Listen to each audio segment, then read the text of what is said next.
안녕하세요. 용의자와의 수사반장 권미란입니다. 오늘도 저희에게 의심받는 용의자들이 있습니다. 토마토 투자클럽 황민혁 전문가, 메리츠 종금증권 이희권 대리와 함께하겠습니다. 안녕하세요. 네, 안녕하십니까. 네, 안녕하세요. 자, 오늘의 새 용의자를 공개하겠습니다. 오늘 첫 번째 용의자는 넥센타이어, 두 번째 용의자 대우조선해양, 세 번째 네페스입니다. 자, 오늘 용의자 인상부터 좀 평가해 주시죠. 네. 전부 다 이제 오늘 시장에서 흐름이 좀 좋았던 그런 종목들인데, 글쎄요, 이 중에서 분명히 용의자는 있다고 생각을 하고요. 그 다음에, 현혹시키는 종목들이 좀 보이는 것 같아요. 그래서 네. 그 부분에 대해서 오늘 좀 자세하게 짚어보도록 하겠습니다. 알겠습니다. 오늘 이 세 용의자 중에서 혹시 이 대리님의 마음을 확 끌어당기는 그런 용의자 있으셨나요? 이 대리님? 네. 지금 시장이 조금 거칠어지고 있는 상황인데요. 저는 세 용의자 모두 위험으로 먼저 의견을 드리도록 하겠습니다. 결론부터 그렇게 다 말씀하시면 네. 재미가 없잖아요, 대리님. 네. 지금 자, 시장을 네. 조금은 조심을 해야 되는 단계니까요. 성급한 기대감으로 뛰어들기보다는 다시 한 번 더 조금은 주의 깊게 접근할 필요가 있는 시장이네요. 그렇습니다. 자, 지금 코스닥 지수가 소폭의 오름세, 고점을 이어가다가 다시 1%대 낙폭을 보이면서 변동성을 기록하고 있습니다. 자, 오늘의 세 용의자 가운데 첫 번째 용의자의 알리바이를 의심해 보겠습니다. 오늘 첫 번째 용의자, 넥센타이어 알리바이, 중국산 타이어 반덤핑 관세, 반사 이익이 예상된다. 기대할 수 있을까요? 네, 지금 알리바이로 제시된 게 중국산 타이어 반덤핑 관세.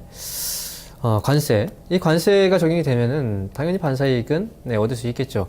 그런데 중요한 건 이게 지금 아직까지 결정된 사항은 아닙니다. 물론 가능성은 높아요. 하지만 지금 현재 시점에서 이제 반사이익을 예상하고 지금 이 기업의 주가가 연속적으로 계속 올라갈 수 있을지 그 여부를 본다면 사실 부정적인 이슈가 더 많다고 생각을 합니다. 네. 이번에 이제 미국에서 중국산 타이어 반덤핑 관세에 대해서 이제 예비 판결이 나왔죠. 거의 만장일치로 관세를 적용할 것이다라고 이제 예비 판결이 나왔고, 그다음에 이게 이제 어떻게 보면은 확실하게 결정이 될 때는 바로 이제 7월입니다. 네, 아직까지 기간이 너무나 길다는 거죠. 그래서 그 텀이라는 그 기간이 있고요. 지금 오늘 같은 경우에는 완벽하게 이것 때문에 이제 올라간다. 물론 이제 호재성 기사는 맞습니다만, 이 단기적인 이런 이슈, 그리고 이게 아직까지는 7월 달에 결정성이 남아있고, 사실 만장일치라고 하더라도 어떻게 바뀔지는 모르죠. 지금 현재로서는 이제 가능성이 높다라고 보고 있긴 하지만, 그래서 오늘 같은 경우에는 단기 반등이 좀 가능성이 매우 높다라고 보고 있고요. 그 중에 넥센 타이어가 다른 타이어 업체들 대비했을 때 주가의 상승폭이 좀 좋았던 그런 흐름이 나온 건 이제 북미 쪽에서 매출 비중이 높기 때문입니다. 북미 쪽에서 매출 비중이 약 25% 정도 매출 비중이 있고요. 그렇기 때문에 이제 당연히 이 기업의 입장에서 봤을 때는 국내 업체들 대비했을 때 넥센 타이어의 반사이익이 적용이 된다면 넥센타이어의 반사이익이 좀 더 크다, 이런 결론인데, 여기서 이제 우리가 생각해 봐야 되는 건 제가 앞서서 말씀드렸지만 그 기간까지 텀이 좀 있습니다. 지금 현재 1월이고요. 7월 달에 확실하게 결정이 났는데 그 기간까지 어느 정도의 여유 기간이 존재를 합니다. 지금 같은 경우에는 미국 쪽에서 일단 저가 타이어죠. 저가 타이어 중심으로 해서 재고가 이제 물량들을 확보해 나가는 과정. 이렇게 되면은 이 효과 자체가 바로 7월 달에도 나타나지 않을 수도 있다는 거죠. 지금 현재 천연 고무 가격이나 원재료 가격 자체가 지금 많이 떨어졌지만 결국은 이런 재고적인 부분에서 좀 많이 쌓여 놓게 된다면 나중에 관세가 실질적으로 부과가 된다고 하더라도 지금 시점에서 우리가 이제 올해 같은 경우에 단기적으로 이게 반사 이익적으로 바로 확연하게 실적으로 드러나진 않겠다. 이런 측면에서 본다면 지금 넥센타이어의 경우에는 이런 알리바이가 제대로 충족시키지 못하고 있기 때문에 체포의 입장으로 말씀드리겠습니다. 네, 확실한 판결은 7월에 나온다는 말씀이시죠? 네, 맞습니다. 예, 그리고 이런 반사이익이 기대되는 부분들도 단기간 안에 그래도 좀 실적에 반영되는 어떤 반사이익이나 기대감을 경우에는 좀 접근해봐도 괜찮겠지만 이런 경우는 단기적으로 봤을 때 지금 그냥 어떻게 보면 이슈죠. 이슈일 네네. 뿐이고요. 이게 실적으로 적용되기까지는 네. 기간이 좀 길다는 거죠. 그래서 지금 판결이 나오기 전까지는 7월 달입니다. 지금 1월 달이고. 그래서 네. 그 기간 동안 어떻게 보면 그 전에 물량들을 많이 확보를 시켜 놓는다면 재고 물량이 많이 쌓여 놓겠죠. 나중에 실질적으로 관세가 적용이 된다고 하더라도 네. 그 전에 이제 물량들에 대한 경쟁이 아직까지 또 치열히 남아 있기 때문에 네, 이런 부분들까지 고려를 해봐야 된다는 거죠. 미국 업체의 입장에도 좀 싼 중국산 타이어를 미리 재고로 쌓아놓는다라는 네, 부분도 감안을 해야 된다는 말씀이시네요. 이익원 대리님, 네. 네, 증거 주시죠. 네. 일단 넥슨 타이어를 보시기 전에 먼저 전체적인 시장에 대해서 다시 한번 더 짚어볼 필요가 있는 시점이라 생각하는데요. 사실 연초부터 시장을 이끌었던 종목들은 대형주라기보다는 중소형 개별주들이었죠. 하지만 오늘 코스닥 지수 같은 경우에는 전고점에 588포인트를 뛰어넘지 못하고 587포인트 기록 이후에 조금씩 후퇴하는 모습 보이는데요. 지금 신규 투자자분들은 넥슨 타이어뿐만 아니라 현재 시장에서 그 진입 시점으로는 조금 더 그 타이밍을 늦춰야 되지 않을까라는 말씀을 먼저 드리고요. 그리고 넥센 타이어에 대해서 한번 짚어보도록 하겠습니다. 사실 넥센 타이어 같은 경우에는 2015년 기준 퍼가 지금 10.3배로 추정되고 있는데요. 사실 그 타이어 업종 같은 경우에는 성장 산업이 아니기 때문에 평균 퍼가 보통 10배에서 13배입니다. 그렇기 때문에 지금 넥슨 타이어가 현재 시점에서 조금 더 그 상승하기 위한 모멘텀을 필요하기 위해서는 밸류에이션 재조정이 필요한 상황인데요. 사실 중국산 타이어 반덤핑 관세 이걸로써 넥센 타이어의 밸류에이션을 재조정할 호재는 아닐 것이라고 생각됩니다. 이유에 대해서 다시 한 번 더 말씀드리자면은 그 제가 준비한 자료 화면 한번 보시겠습니다. 그 넥센 타이어의 매출 비중을 나타낸 그래프인데요. 보시면 한국 27%, 북미가 25%인데요. 사실 북미가 4분의 1 정도 적다고는 할 수 없지만 크다고도 할 수 없는 상황입니다. 그렇기 때문에 확실한 확정된 사실도 아닌데 이 호재로 인해서 주가가 계속 추세적으로 이어갈 만큼 밸류에이션 리레이팅은 없을 것이라고 보고 있고요. 그리고 2015년 1분기 실적 또한 전년 동기 대비 감소할 전망이기 때문에 현재는 위험 의견 드리도록 하겠습니다. 타이어의 수사 결과를 다시 한번 정리하겠습니다. 두 분 약간은 다른 결론으로 맺어주셨지만 방향성은 같은 것으로 보이고 있습니다. 일단 미국 쪽의 매출이 다른 타이어 업체에 비해서는 비중이 높은 편입니다. 하지만 매출 비중 가운데 27%가 내수, 25% 북미 차지하고 있다는 점. 전체 매출에 기여하는 기여도가 과연 얼마나 될 것인가, 또 이 반덤핑 관세의 판결, 아직은 예비 판결이라는 점이 지적됐습니다. 황민혁 전문가는 상승의 연속성에 의문이 있다. 이익원 대리는 밸류에이션을 상향할 만한 호재는 아니다라는 판단을 해주셨고요. 이에 따라서 오늘 넥센 타이어 검거하겠습니다. 검거를 거부하나요? 들어가시죠. 네, 검거됐습니다. 자, 두 번째 용의자입니다. 두 번째 용의자는 대우조선해양. 그가 오늘 말하고 있는 알리바이는 ECB의 훈풍과 유가의 반등, 그리고 수주. 과연 이번에는 바닥을 잡고 올라올 수 있다라는 얘기를 하고 싶겠지만 스스로도 뭔가 물음표를 지금 제시를 하고 있습니다. 증거를 좀 알아볼까요? 네. 지금 알리바이가 총 3가지가 나온 것 같은데요. 네. ECB 훈풍. 두 번째가 유가 반등, 그 다음에 수주. 그런데 지금 ECB 훈풍 같은 경우에는 어쨌든 기대감입니다. 그죠? 기대감이고, ECB가 만약에 이제 적극적인 어떤 부양책이 나온다. 그러면 당연히 대우조선 해양뿐만 아니라 다른 기업들도 다 같이 올라갈 수 있는 그런 재료가 되겠죠. 그래서 지금 ECB 훈풍 같은 경우에는, 지금 아직까지 확실하게 결정이 된 상황도 아니고, 일단 기대감이 남아있는 가운데서, 네. 이건 단순하게 대우조선 해양만의 이슈가 아니기 때문에, 이 부분은 잠깐 이제 넘기고, 이제 유가 반등 쪽으로 한번 가보도록 하겠습니다. 지금 유가가 최근 들어서 반등이 나오긴 했어도, 사실, 그래요. 흐름이 완전히 하락에서 상승으로 전환된 게 아닙니다. 그죠? 지금 단계의 저점을 그래도 다져가는, 그런 흐름이 잠깐 나온 겁니다. 그래서 제가 이제 준비된 자료 화면 잠깐 확인을 하면서 이제 말씀을 드릴 텐데, 유가가 지금 최근 들어서 많이 떨어졌는데요. 지금은 이제 $40 정도 수준까지 WTI가 떨어졌어요. 그런데 지금 이게 보면은 주요 산유국의 한계 원가를 표시해 놓은 겁니다. 과연 유가가 추가적으로 더 하락할 수 없느냐? 그죠? 지금 유가의 하락의 가장 중요한 원인은 오펙 쪽입니다. 그죠? 오펙 쪽에서 감산 조치를 내리지 않은 그런 상황에서 계속해서 유가는 떨어지고 있는데 지금 화면에 잠깐 보시다시피 오펙 쪽에서 지금 한개 원가를 보게 되면은 40달러네요. 그렇죠. 40달러 밑에까지 있습니다. 그렇죠? 네네. 그렇기 때문에 지금 현재 40달러 수준까지 떨어졌다고 해서 이게 더 이상 떨어지지 않을 것이다가 아니고 오펙 쪽이 문제라면 아직까지 한개 원가 위쪽에 있기 때문에 추가적으로 40달러 밑에까지 떨어질 가능성도 우리가 염두를 해둬야 된다는 거죠. 이런 부분을 보면은 우리가 이제 여기서 확인해 볼 수 있는 건 바로 유가에 대한 저점 인식 자체는 너무 시기상조다 이렇게 표현을 해볼 수가 있겠고요. 그렇게 본다면 알리바이 중에 하나가 또 맞지 않는다는 거죠. 다만 이제 제가 생각해 볼 때 일단 조선업체 3인방 중에서는 대우조선해양이 그래도 수주 모멘텀이 가장 좋고 그 다음에 향후 실적에 대한 기대감도 높은 건 사실입니다.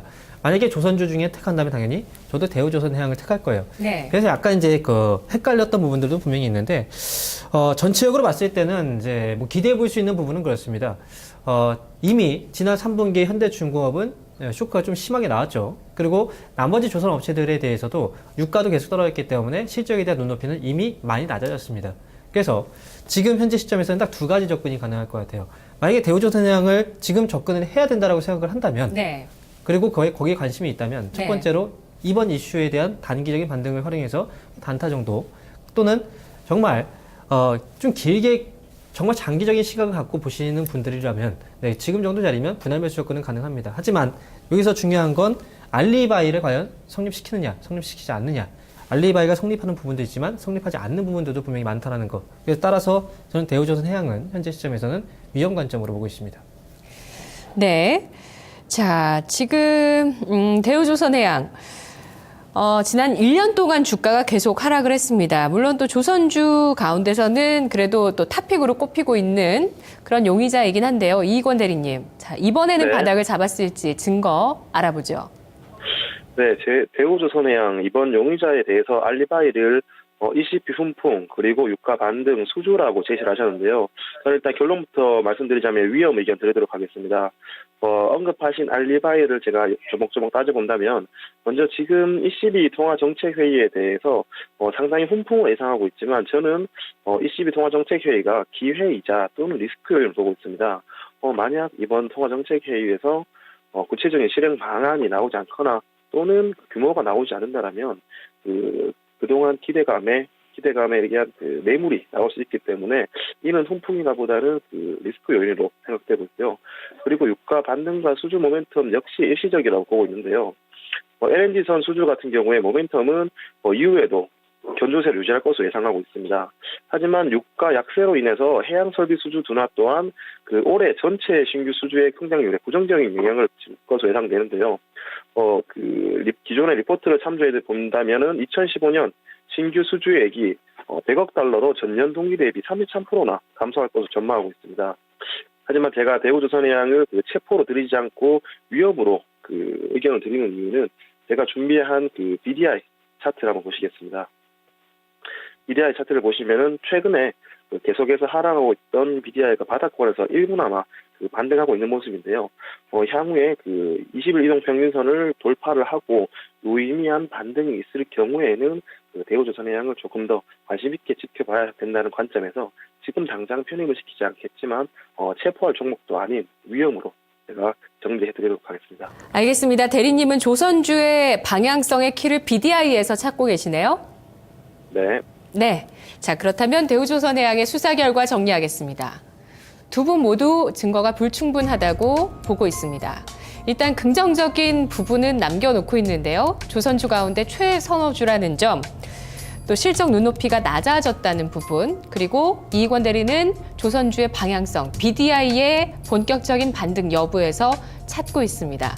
하지만 지금 그가 제시하고 있는 ECB와 유가, 수주 같은 알리바이들은 아직은 불충분하다고 보고 있고요. 유가 역시 저점을 확실히 잡았다고 보기 어렵다고 합니다. 대우조선해양 위험으로 분류하겠습니다.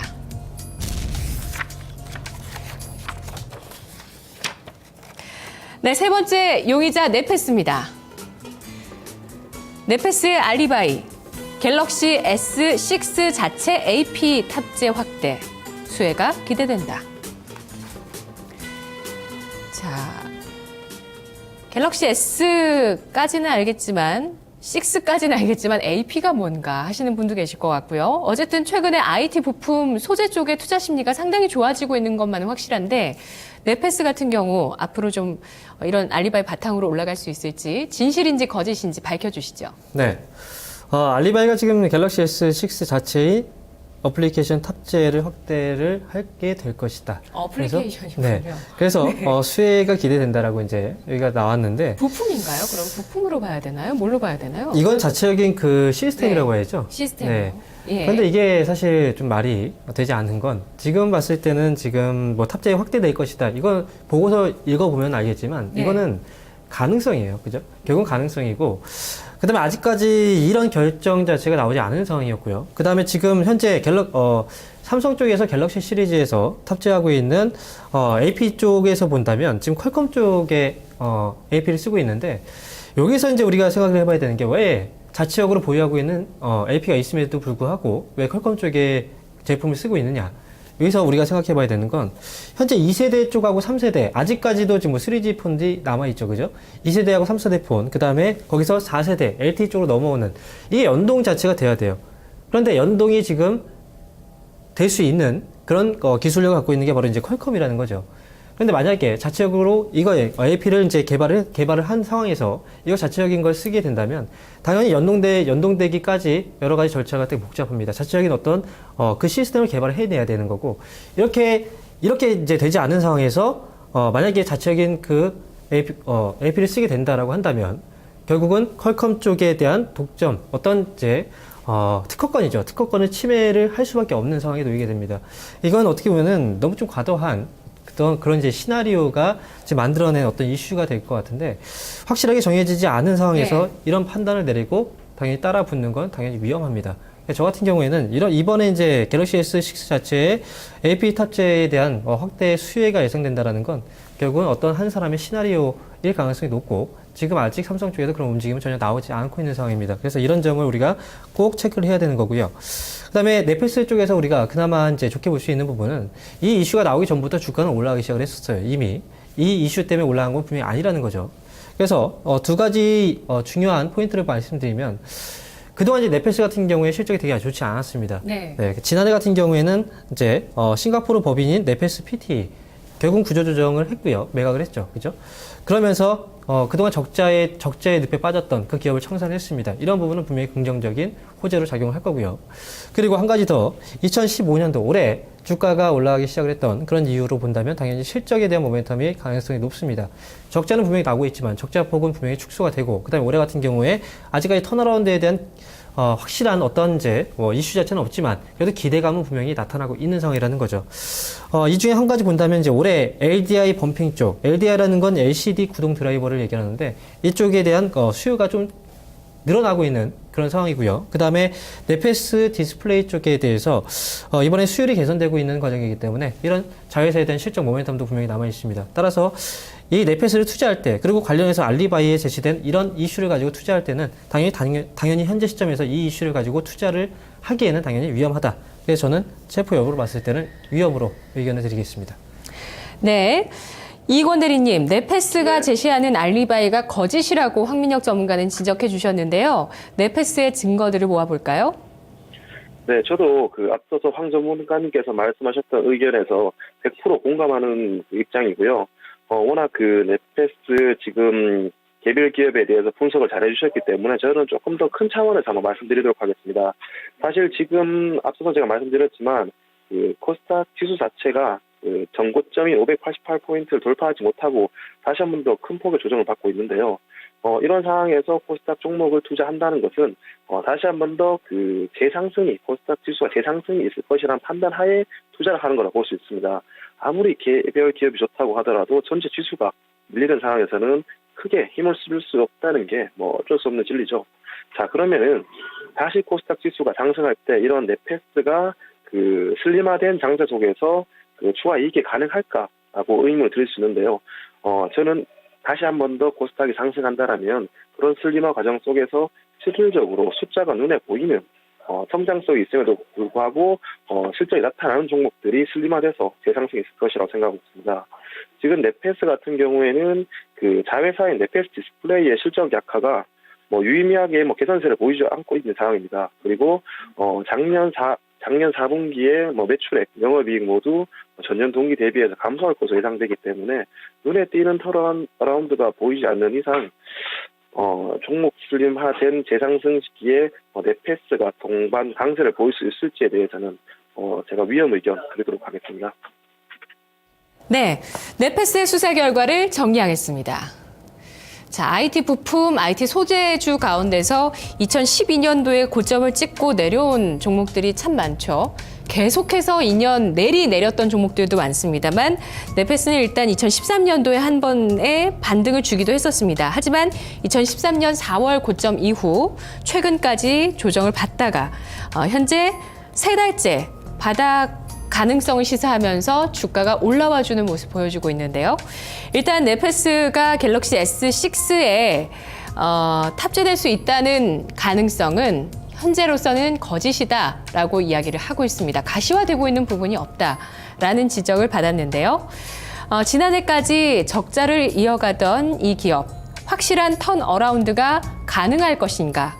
그 판단에 확신이 든다면 슬림화 장세에서 코스닥 시장에서 시장을 이기는 전략 가능하다고 보고 있는데요. 하지만 이 넷패스는 아직 증거가 불충분하다고 두 분 전문가 모두 판단하고 있습니다.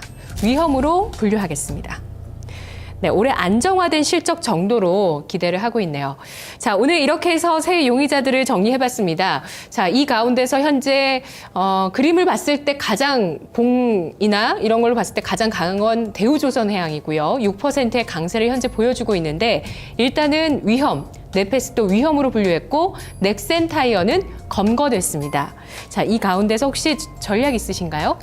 저는 한 종목을 체포했고요. 두 종목 다 위험으로 났기 때문에 네. 지금 굳이 전략을 세워드린다면 차라리 대우조선해양 오전에 이제 그 전에 바로 서여드렸던 것처럼 네네. 단기로 접근하시든지 아니면 정말 길게 장기로 봤을 6% 때는 급등하는 데서 하라고요? 단기의 반등을 이용해서 단기 트레이딩 관점 한 2, 3% 정도 네, 그 정도 치고 빠진 전략으로 네. 접근할 수는 있지만 이걸 끌고 가는 전략은 사실 네네. 위험하고요. 그 다음에 차라리 이 기업에 대해서 이제 접근하신다면 정말 긴 1년 내지는 2년을 보시고 지금으로서는 약 한 20% 정도 비중을 생각하시고 5%씩 떨어질 때마다 매입하는 전략 정도는 가능할 것 같습니다. 네, 길게 가져가도 최대한 싸게 사면 좋겠죠. 네, 맞습니다. 예, 급할 필요는 없을 것 같고요. 자, 그럼 이익원 대리님은 혹시 새 용의자 전략 있으신가요? 오늘 다 위험으로 분류해 주셨죠? 네, 새 용의자 모두 위험으로 말씀드렸는데요. 굳이 전략을 세우자라면은 새 용의자를 매수하기보다는 오히려 더 현금이 메리트가 있지 않냐는 그런 전략을 제가 드리겠습니다. 알겠습니다. 코스닥 앞으로 슬림화 장세를 예상하셨는데요. 그 슬림화 안에 들어갈 수 있을 만한 아주 좋은 종목들로만 구성을 하기 위한 현금 필요하겠다는 얘기를 해주셨네요. 알겠습니다. 오늘 수산이 여기까지입니다. 용의자 Y 내일 이 시간 다시 돌아옵니다.